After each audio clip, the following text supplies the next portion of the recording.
जूनागढ़ का समझ में आया, हैदराबाद का समझ में आ गया। अब आते हैं कश्मीर, जो अभी तक के इशू बना हुआ है, अभी तक इशू है ना। Hari Singh the ruling king of the state of Kashmir, underline it.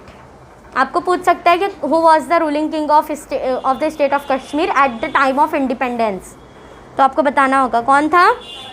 Hari Singh. Had decided neither to join in India nor Pakistan after India's independence. मैंने बताया था ना, स्टेट्स के पास 3 ऑप्शन थे, या तो आप इंडिया में आ जाओ, या आप पाकिस्तान में चले जाओ, या आप इंडिपेंडेंट रहो।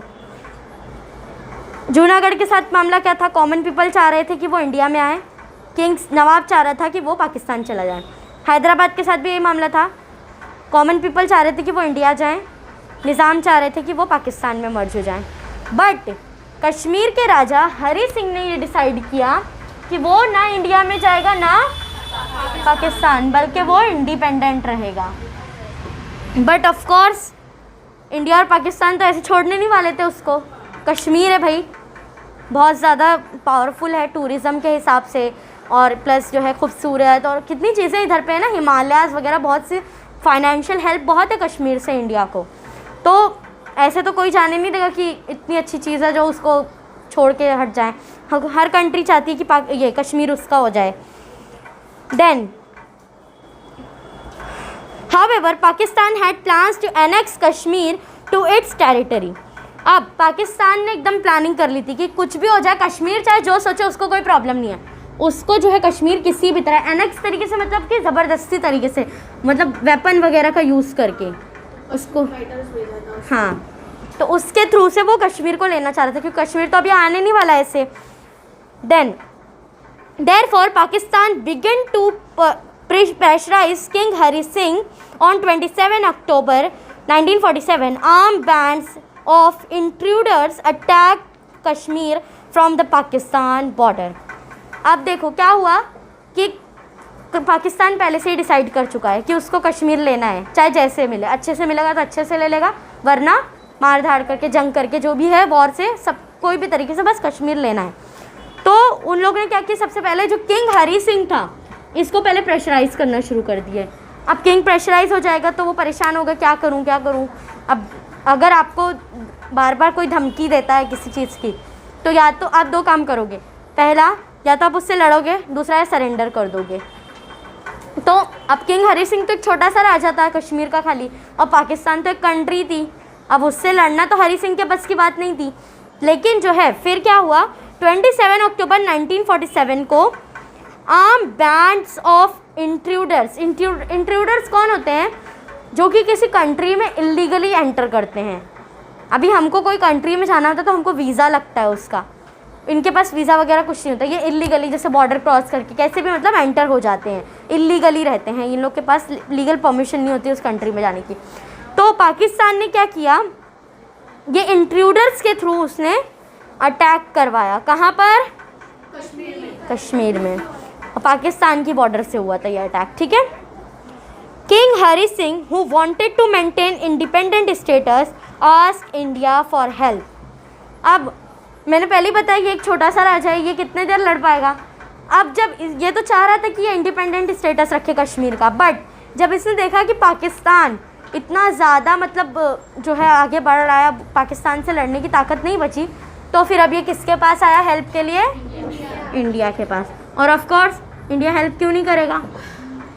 On 27 October 1947, he consented to merge Kashmir in India and officially submitted the agreement instrument of accession to the government of India। 27 October 1947 date important है, याद रखना, अंडरलाइन इट। 27 अक्टूबर 1947 को क्या हुआ,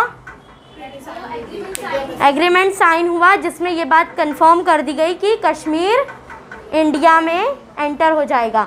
अब किंग हरी सिंह ने जब इंडिया से हेल्प मांगी तो इंडिया ने बदले में क्या मांग लिया, कश्मीर। अब जब कश्मीर इंडियन टेरिटरी का हो जाएगा, इंडिया का हो जाएगा, तो पाकिस्तान को अब किससे लड़ना पड़ेगा, इंडिया से। अब इतनी ज़्यादा पावर तो थी नहीं, क्योंकि इंडिया बड़ी कंट्री है as compare to Pakistan, India बड़ी कंट्री है, तो इसके लिए अब कश्मीर को जो है इस तरह सेव किया गया। The Indian army was sent for Kashmir protection. अब किंग हरी सिंह ने हेल्प मांगी है इंडिया से, तो इंडिया हेल्प कर रहा है। क्या किया उन्होंने? आर्मी भेजी कश्मीर को प्रोटेक्ट करने के लिए। It captured a significant portion of Kashmir territory that was acquired by the armed intruders from Pakistani border. अब क्या हुआ, जो ये आर्मी भेजी गई थी, इंडियन आर्मी थी, ठीक है, ये आर्मी ने क्या किया, लड़ भिड़ कर जैसे तैसे बहुत सारा एरिया कश्मीर का इंडियन टेरिटरी में ले लिया था, जो कि इंट्रूडर्स ने अपने कंट्रोल में कर लिया था वो सारा एरिया। क्योंकि जो एरिया अभी आज़ाद है वो तो इंडिया का हो ही गया, जो आज़ाद नहीं है, जिसको इंट्रूडर्स ने अपने कंट्रोल में कर लिया है, उसको भी इंडियन आर्मी ने अच्छा ज़्यादा एरिया जो है अपने कंट्रोल में कर लिया, मतलब वो भी इंडिया का हो गया। However, they managed to keep their hold on some portion. Still, ये इंट्रूडर्स जो थे इन्होंने कुछ एरियाज़ पर अब भी अपना कंट्रोल किया हुआ था, वो एरियाज़ इंडियन आर्मी उनसे नहीं ले पाई। In 1948, underline it, in 1948, India presented the Kashmir issue in United Nations. What is UN? वो तो मुझे भी पता है ये यूनाइटेड नेशन है। Exactly, great. वो ऑर्गेनाइजेशन है जो all over the world peace maintain करती है। समझ में आया? अगर दो कंट्रीज़ के बीच में कोई बहुत बड़ा डिस्प्यूट हो गया है जिसका मतलब अब से वॉर ही रोक सकती है, तो ऐसे में यूएन से कंसल्ट किया जाता है, यूएन का फैसला होता है, ठीक है। तो कश्मीर इशू देखो कितना बड़ा हो गया था कि अब इसको यूएन तक ले जाना पड़ा। इंडिया पाकिस्तान में कश्मीर को लेकर इतने इश्यूज़ हो गए कि ये यूएन तक पहुंच गया। Then thus Kashmir issue became an international issue. UN तक पहुंचा मतलब अब ये क्या बन गया? एक इंटरनेशनल इशू था। अब ये पूरी दुनिया को पता चल गया कश्मीर को लेकर क्या मसला चल रहा है। ऐसे नॉर्मली क्या होता है, जब कोई कंट्री के बीच में डिस्प्यूट्स होते हैं तो मोस्ट ऑफ जो उसके बारे में बातें होती है वो दो कंट्रीज़ जानती हैं। अब जैसे इंडिया पाकिस्तान के बारे में जो भी प्रॉब्लम हो रही है वो इंडिया वाले और पाकिस्तान वाले ज़्यादा बेटर जानते हैं और as compare to other one. But अगर कोई मामला यूएन तक चला जाता है तो वो पूरी वर्ल्ड की कंट्रीज़ उसमें इन्वॉल्व हो जाती हैं, सबको पता चल जाता है कि क्या प्रॉब्लम है। तो इस तरह कश्मीर इशू क्या हो गया? इंटरनेशनल हो गया। Even the United Nations could not persuade Pakistan to withdraw that troops from the territory of Kashmir occupied by them. मतलब कि इवन यूएन भी इसमें कामयाब नहीं हो पाई।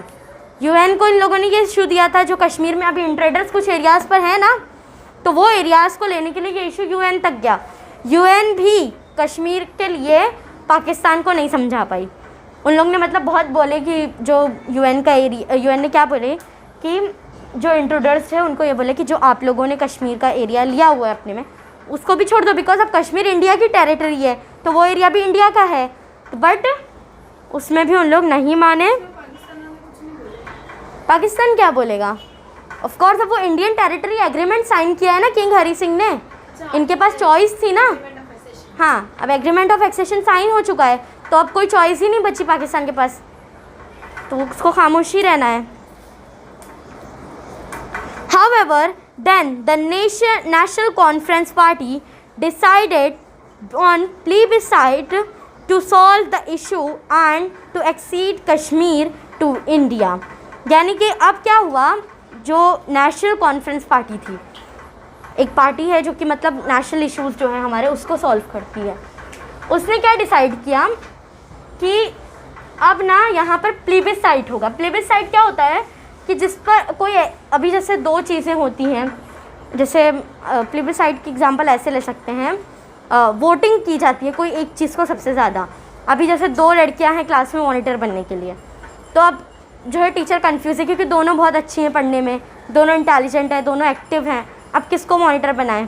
तो टीचर्स क्या करती है, स्टूडेंट से पूछते हैं। अब क्लास की मेजॉरिटी जिसको सपोर्ट करेगी वो मॉनिटर बन जाएगी। तो वैसे ही इसने क्या किया, नेशनल कॉन्फ्रेंस पार्टी ने यही डिसाइड किया कि प्लेबिसाइट करते हैं कि जो है कश्मीर इशू जो है, वेदर कश्मीर को इंडिया में रखना है या पाकिस्तान में, कश्मीर के लोग क्या चाहते हैं। जो कश्मीरी लोग हैं, अब जाहिर सी बात है रहना तो उन्हीं को है, तो जो प्रॉब्लम फेस करेंगे, जो नहीं करेंगे, वो उन्हीं को रहेगा सब कुछ। तो कश्मीर के लोग क्या डिसाइड करेंगे, ये चीज़ उन लोग ने सोच ली कि अब कश्मीर के लोग ही डिसाइड करेंगे वेदर उनको इंडिया में रहना या पाकिस्तान में, क्योंकि अभी तो किंग ने सब डिसाइड कर दिया है ना, जल्दबाजी में कश्मीर को बचाने के लिए। लोगों से अभी तो कुछ मांगा ही नहीं, पूछा ही नहीं गया है। The constitution of Jammu and Kashmir was drafted and since then Jammu Kashmir has been an integral part of the Republic of India. अब इंडिया में पहले जो है कश्मीर को लेकर कोई रूल नहीं था, लॉ नहीं बना था। इंडिया ने अपने कॉन्स्टिट्यूशन में एक अमेंडमेंट किया और आर्टिकल 370 बनाया। इसके बाद क्या हुआ, कश्मीर ऑफिशियली इंडिया का पार्ट बन गया। बट ये इट्स अनदर वन दैट कि अब 370 हट चुका है, अब नहीं है। It was accorded a special status under article 370। Special status था कश्मीर का, पहले वहाँ कोई ज़मीन नहीं खरीद सकता था, कोई बिजनेसमैन वगैरह, आप अपनी प्रॉपर्टीज़ वगैरह नहीं बना सकते। बट अब ये सब परमिशन है क्योंकि आर्टिकल हट चुका है।